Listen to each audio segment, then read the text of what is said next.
મિત્રો આપણે સ્વાધ્યાય 1.1 માં આપણે અગાઉ 3 દાખલાઓ જોયા. આજે આપણે ચોથો દાખલો જોઈએ છીએ. નીચેના દરેક વિધાન સત્ય છે કે અસત્ય તે કારણ આપી સમજાવો. અહીંયા રકમમાં આપણને 3 પ્રશ્નો આપ્યા છે. મેં બીજા એવા 3 પ્રશ્નો પણ વિચાર્યા છે, પરંતુ આના જવાબ આપતા પહેલા સેજ રિવિઝન કરી લઈએ.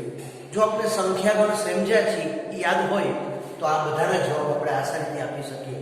તો આપણે વિવિધ સંખ્યાગણ, પહેલો છે પ્રાકૃતિક સંખ્યાગણ n, એ પૂર્ણ સંખ્યાગણ w નો ઉપગણ છે.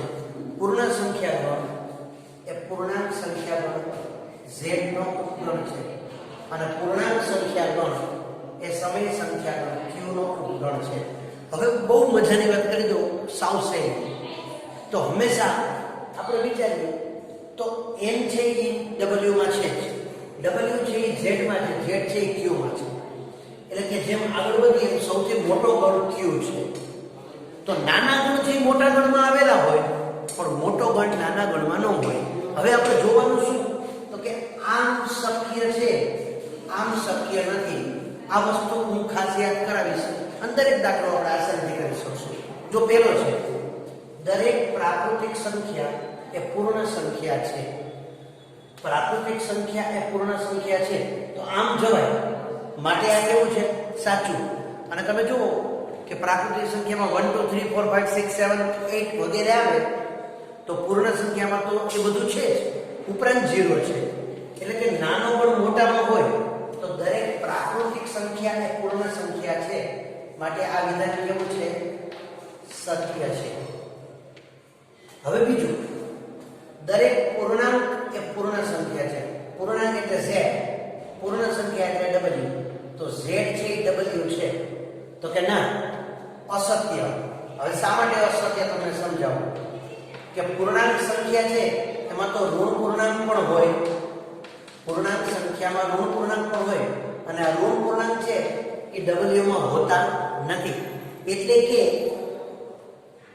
ઋણ પૂર્ણાંક એ પૂર્ણ સંખ્યા ગણમાં નથી. માટે આ વિધાન અસત્ય છે. પણ આપણી ભાષામાં કહીએ તો મોટો ગણ છે એ નાનામાં ન હોય, એટલે કે z છે w માં ન હોય. હવે અહીંયા દરેક સમય સંખ્યા એ પૂર્ણ સંખ્યા છે. q એ w છે. તો ફરીથી ઊંધું તો શક્ય જ નથી, માટે અસત્ય છે. કારણ કે સમય સંખ્યામાં અપૂર્ણાંકો પણ હોય, ઋણ પણ હોય, જે પૂર્ણ સંખ્યા ગણમાં ન હોય. કારણ કે સમય સંખ્યા ઓ ઋણ કે અપૂર્ણાંક હોઈ શકે, અને ઋણ કે અપૂર્ણાંક એ w માં આવતા નથી. હવે એના પછી દરેક પૂર્ણ સંખ્યા એ પ્રાકૃતિક સંખ્યા છે. પૂર્ણ એટલે w, પ્રાકૃતિક એટલે n. તો દરેક w છે એ n નથી. શું કામ? કારણ કે પૂર્ણ સંખ્યામાં શૂન્ય પણ આવે. શૂન્ય પ્રાકૃતિક સંખ્યા નથી. એટલે આ વિધાન અસત્ય છે. કારણ કે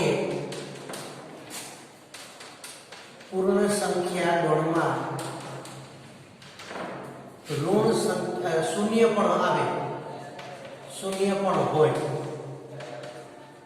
જે પ્રાકૃતિક સંખ્યામાં ન આવે, જે પ્રાકૃતિક સંખ્યા નથી.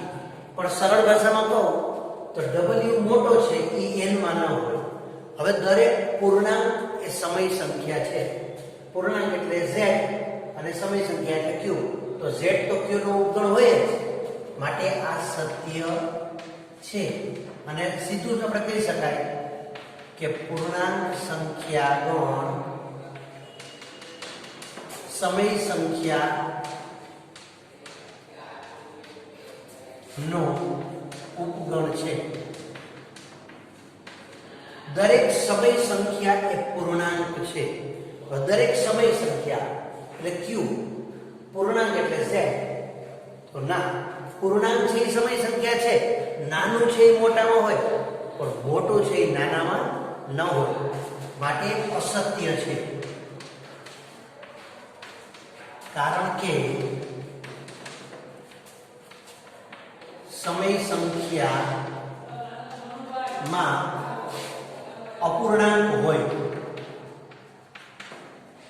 જે પૂર્ણાંક ગણમાં ન હોય, જે પૂર્ણાંક સંખ્યામાં ન હોય. પણ આનો સરળ જવાબ શું? તો કે નાનો ગણ છે એ મોટા ગણમાં હોય પણ મોટો ગણ નાના ગણમાં ન હોય. હવે આપણે આ જ પ્રમાણે આગળ સ્વાધ્યાય 1.2 અને એના કન્સેપ્ટ સમજશું. મિત્રો, હવે આપણે અગાઉ પ્રાકૃતિક સંખ્યા, પૂર્ણ સંખ્યા, પૂર્ણાંક સંખ્યા અને સમય સંખ્યા શીખી ગયા. આજે આપણે અસમય સંખ્યાઓની વાત સમજવાની છે. અસમય સંખ્યા એટલે શું? તો એની સીધી વ્યાખ્યા આપણું સરસ આમ જો ને તો સીધી વ્યાખ્યા, જે સંખ્યા સમય નથી તેને અસમય સંખ્યા કહે છે. પણ એ વ્યાજબી તો નથી ને, એ બરાબર છે. પણ તો આપણે એની વ્યાખ્યા આપી હવે કે જે સંખ્યાને p પૂર્ણાંક તથા q શૂન્યેતર પૂર્ણાંક એટલે શૂન્ય સિવાયનો પૂર્ણાંક, q ની કિંમત શૂન્યેતર પૂર્ણાંક એટલે શૂન્ય સિવાયની કિંમત, p પૂર્ણાંક કોઈ પણ પૂર્ણાંક પછી ધન હોય ઋણ હોય અને q છે એ શૂન્ય સિવાયનો પૂર્ણાંક. તો જે સંખ્યાને p પૂર્ણાંક તથા q શૂન્યેતર પૂર્ણાંક માટે p છેદમાં q સ્વરૂપમાં દર્શાવી ન શકાય તો તેવી સંખ્યાઓને અસમય સંખ્યાઓ કહે છે.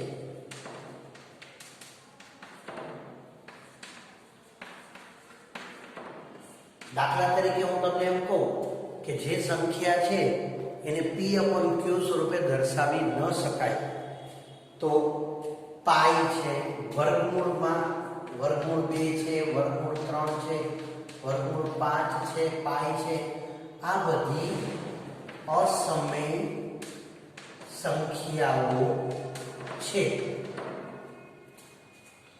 હવે એક સરસ મજાની દશાંશ અભિવ્યક્તિ વાળી વાત પણ આપણે અહીંયા સાથે સાથે સમજી લઈશું.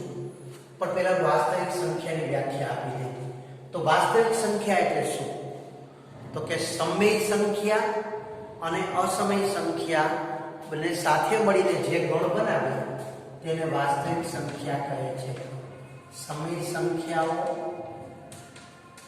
અને અસમય સંખ્યાઓ ના સમૂહને વાસ્તવિક સંખ્યાઓ કહે છે. એટલે વાસ્તવિક સંખ્યા ગણ એ સૌથી મોટો ગણ છે.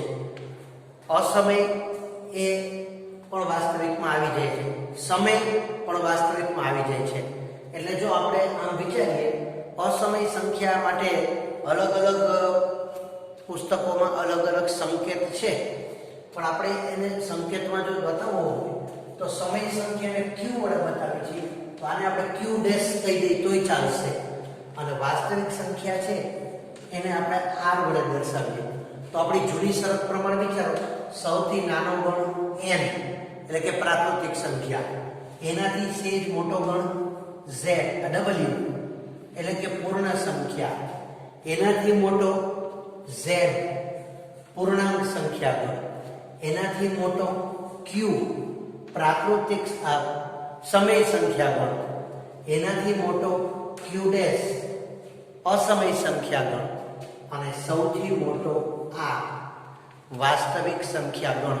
હવે આના પરથી કોઈ પણ આપણે ખરા ખોટા પ્રશ્ન પૂછે તો યાદ શું રાખવાનું કે નાના ગણ મોટામાં હોય પણ મોટા છે એ નાનામાં ન હોય. n છે એ w માં હોય, z માં, q માં, q ડેશમાં, r માં હોય. પણ w છે એ n માં ન હોય, બાકી બધામાં હોય. z છે એ w કે n માં ન હોય, આગળ હોય. q છે એ z w કે n માં ન હોય, આ બંનેમાં હોય. q ડેશ આ બધામાં ન હોય, r માં હોય. અને r કોઈનામાં ન હોય, પણ r માં બધા ગણ સમાયેલા હોય. હવે આ વાતને આપણે સમજીએ તો એક સરસ મજાની વાત અહીંયા હું તમને સમજાવું છું કે સમય સંખ્યા અને અસમય સંખ્યામાં જુદું શું પડે છે.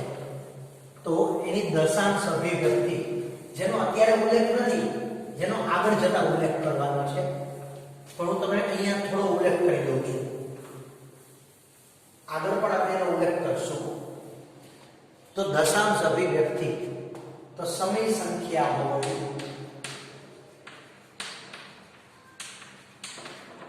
તો એને આપણે p/q સ્વરૂપમાં દર્શાવી શકાય. અને અસમય સંખ્યા હોય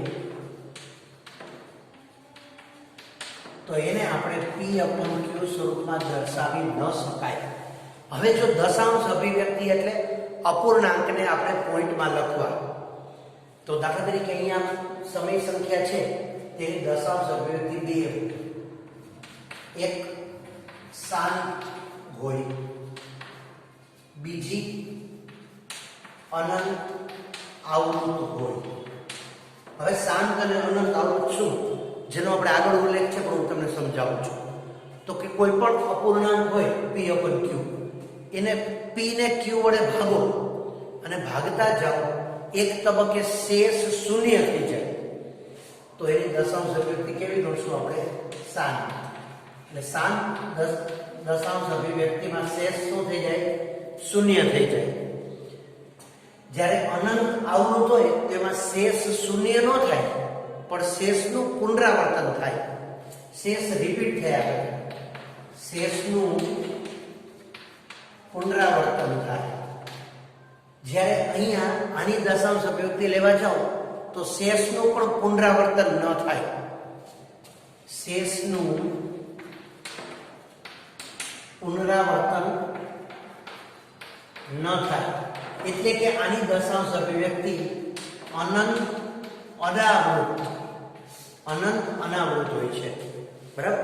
તો આમ આપણે સમય સંખ્યા અને અસમય સંખ્યાની દશાંશ અભિવ્યક્તિ જોઈ. એક નાનું ઉદાહરણ જોઈએ. દાખલા તરીકે સમય સંખ્યા છે 4/5, તો તમે 4 ને 5 વડે ભાગો, ભાગ ન ચાલે તો 0. હવે કેવા ચાલે? 5 × 8 = 40, શેષ 0 થઈ ગયો. તો આ દશાંશ અભિવ્યક્તિ શાંત છે. દાખલા તરીકે અહીંયા આપણે લખી 4/5 / 2, 425/2.